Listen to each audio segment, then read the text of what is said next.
دانشوران پیدا ہوئے. یا خدا کی کمی نہیں ہے. یہاں پر میں پچھلی مرتبہ پچھلے سے یہاں پر ہم لوگوں کا آنا اور ہمیں پڑھنے کی وقت آئے گی. یہاں پر ایک تنظیم کا قیام کیا گیا تھا جو نوجوانوں کو اسلام کی فکر دی جائے. مجھے اس تنظیم کا نام یاد نہیں آ رہا. سبحان الاسلام. سبحان الاسلام. جی سبحان الاسلام. اسلام کے نوجوان. اس تنظیم کی بنیاد رکھنے والے یہی گاؤں والے, اسی پنچایت کے لوگ. آپ حضرات فکر کر رہے ہیں, لیکن ضرورت اس بات کی متحد ہو گئے, ایک جماعت کے بینر تلے آ کر کے فکر کریں تاکہ آپ کی کوئی نگرانی کرنے والا, آپ کی رہنمائی کرنے والا, جہاں آپ کو کوئی ضرورت پڑے آپ کی مدد کرنے والا آپ کے سامنے کھڑا ہو. کسی بھی طرح کی مدد کی ضرورت ہوگی جب آپ کے ساتھ کھڑی ہوگی.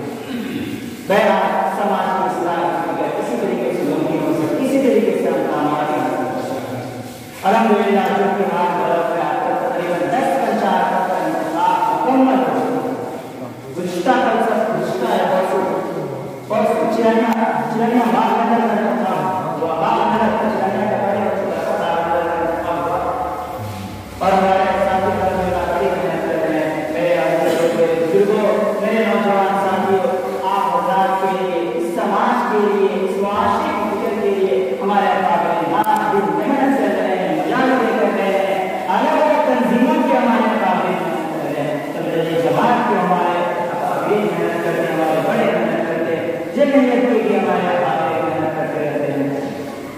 میں آپ حضرات کے سامنے کیا بتاؤں کہ ہمارے ضلع کے جو جنرل سیکریٹری ہیں جناب مفتی ابوالقاسم صاحب, جو بہار کے نائب سیکریٹری بھی, نائب صدر بھی ہیں, گزشتہ 2 دنوں سے سیتامڑھی میں سفر پر تھے.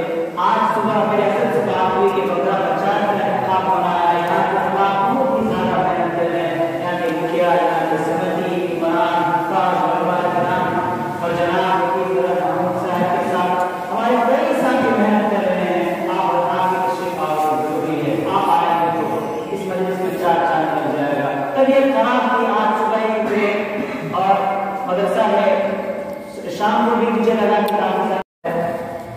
ہمارا سماج اور ہمارے معاشرے کے جو معیار تھے اور ہمارے سماج کو, ہمارے قوم کو اور ہماری ملت کو جو آگے لے کر کے جا سکتی تھی وہ نوجوان نسل ہے.